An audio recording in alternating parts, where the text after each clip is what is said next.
Good evening, bringing you today updates on internal politics and internal affairs from across India for 7th September 2024.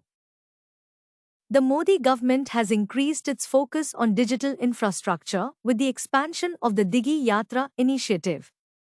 This digital system for contactless air travel, using facial recognition, is now implemented in 24 airports across India, improving efficiency and passenger experience.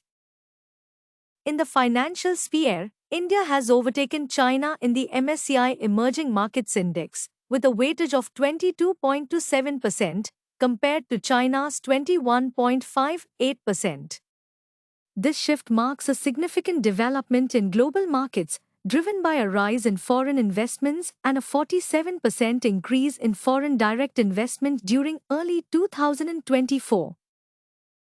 Shifting to defense news, the successful test firing of the Agni-4 ballistic missile from Odisha's coast marks a key milestone for India's strategic defense capabilities. The missile has a range of 4,000 kilometers and is capable of carrying nuclear warheads. Also, the 5th India-Maldives Defense Cooperation Dialogue was held in New Delhi, strengthening bilateral military relations. Key topics discussed include capacity building and the planning of upcoming military exercises.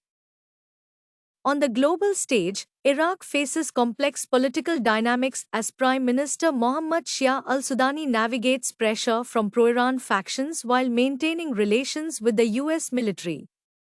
Recent statements suggest a possible shift in Iraq's position on foreign military presence, potentially reshaping its future defense strategy.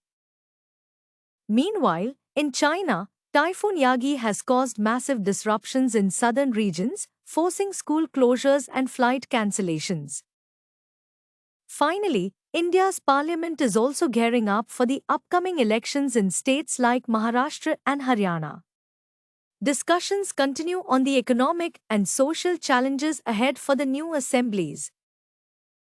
More updates to follow in subsequent bulletins.